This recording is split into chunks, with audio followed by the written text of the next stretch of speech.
హుజూర్నగర్ నియోజకవర్గంలో అక్రమంగా యథేచ్ఛగా స్టాండ్ ల్యాండ్ పేకాట యథేచ్ఛగా మంత్రి ఉత్తమ్ కుమార్ రెడ్డి పేరుతో నడుస్తోంది. ఎస్సీ వర్గీకరణ కోసం మందకృష్ణ అన్న మాదిగ పోరాటం, ప్రధాని మోదీ సహకారం, నేటి వర్గీకరణ విజయం. మాజీ ఎమ్మెల్యే షానంపూడి సైదిరెడ్డి, సూర్యాపేట జిల్లా హుజూర్నగర్ మాజీ MLA Shanampudi Saidireddy press meet.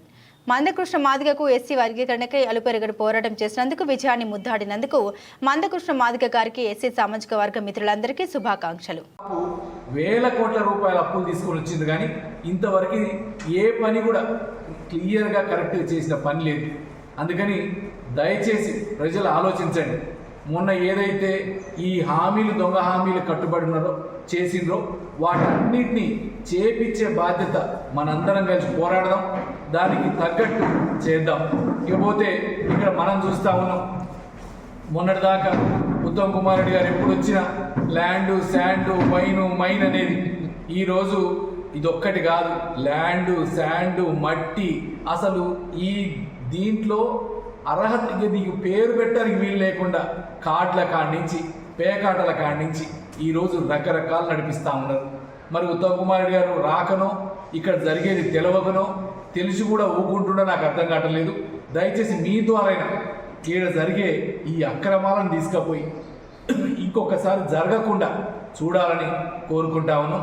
ఎందుకంటే గవర్నమెంట్ వచ్చి కొద్ది రోజులైంది, ఇప్పుడే మనం విమర్శలు చేయాల్సిన అవసరం లేదు. ఎందుకంటే మీరు చేసే పనులకి ప్రతిపక్షంగా ఉన్నాం, ఖచ్చితంగా ప్రతి పని ప్రజలకు అయ్యేటట్టు చేయడానికి ప్రయత్నం చేస్తాం. మీరు చేసే ప్రతి అవినీతిని, అవకతవకల్ని ఎత్తి చూపించేటట్టు చేస్తాం. దానికోసమే ఈరోజు చెప్తా ఉన్నాం. కాబట్టి దయచేసి మీరు కూడా, విలేకరులు కూడా, ఎందుకంటే అంతకుముందు రాసేది వచ్చినప్పుడల్లా సేమ్ డైలాగ్ రాసేది, కానీ మీ కళ్ళ ముందే ఒక్కొక్క కాడ 25 టిప్పర్లు, రోజుకు 6 ట్రిప్పులు వేసి కోట్లాది రూపాయలు తరలిస్తామన్నా మాట్లాడే నాదుడు లేడు. ఈరోజు ప్రతి చెరువులో, కానీ మేము రైతులకు వ్యతిరేకం కాదు, చెరువు మట్టి తోలొచ్చు, కానీ చెరువులని కాంట్రాక్టులు బట్టి లక్షల రూపాయలు వసూలు చేసి దాంతోపాటు ఎంత తోలాలా, ఈరోజు శుద్ధ మట్టి బయటకు వచ్చేటట్టు చెరువులు నింపుతా ఉన్నారు. రేపు చెరువులన్నీ ఓటి చెరువులు అయిపోతాయి, చెరువుల్లో నీళ్లు నిలబడే పరిస్థితి ఉండదు. అట్లాంటప్పుడు రైతులందరూ మళ్ళీ ఆగమైపోతారు. ఇకపోతే ఇచ్చిన నీళ్లు, ఈ 9 నెలల నీళ్లు ఇస్తే డైరెక్ట్ ఖమ్మం నీళ్లు పోయినా చూసుకుంటుంటారు, కానీ మనకాడికి వచ్చేది లేదు.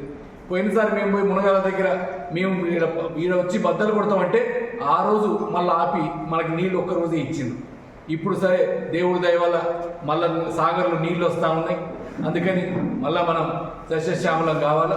దాంతోపాటు రైతులకు అందాల్సిన రేపు విత్తనాల విషయంలో కానీ, రైతులు కొనటం విషయంలో కానీ, దాంతోపాటు ఇంకొకటి ఏదైతే సివిల్ సప్లైస్లో కోట్ల రూపాయల అవినీతి జరిగిందో, ఏదైతే కొన్ని కోట్ల రూపాయలు పెట్టి మనం రైతులు సిఎంఆర్ రైస్ పెట్టాల్సిందో అది ఇంతవరకు ఇంకా మిల్లులు సంవత్సరాలు గడిచినా పెట్టే పరిస్థితి లేదు. దాన్ని ఎందుకు పెట్టట్లేదు, ఎందుకు ఊకుంటున్నారు, ఆ మిల్లులను ఎందుకు సీల్ చేయట్లేదు, దాంట్లో జరుగుతున్న అవినీతి ఏంది మీరందరూ కూడా అర్థం చేసుకోవాలి. కాబట్టి మళ్ళొక్కసారి మీ అందరికీ పత్రికా ముఖంగా తెలియజేసేది, మందకృష్ణ మాదిగ గారికి, నరేంద్ర మోడీ గారికి మాదిగ వర్గీకరణ, ఎస్సీ వర్గీకరణ చేసినందుకు ధన్యవాదాలు తెలియజేస్తా ఉన్నాం. రైతు రుణమాఫీ ఏదైతే నంబర్ ఉందో, రైతు రుణమాఫీ నెంబర్కి మీరు రుణమాఫీ జరగని వాళ్ళంతా మీరందరూ ఒక్కసారి ఆ లైన్కి ఫోన్ చేస్తే మీ తరపున ఏదైతే 8861000097 ఈ నెంబర్కి మీరు ఫోన్ చేస్తే మీ డీటెయిల్స్ అని తీసుకొని మీ తరపున మేము ఖచ్చితంగా భారతీయ జనతా పార్టీ తరపున మా అధ్యక్షుల వారు మొన్ననే చెప్పిండ్రు కిషన్ రెడ్డి గారు, మీ తరపున పోరాటానికి మేము సిద్ధంగా ఉన్నామని తెలియజేస్తా ఉన్నాం.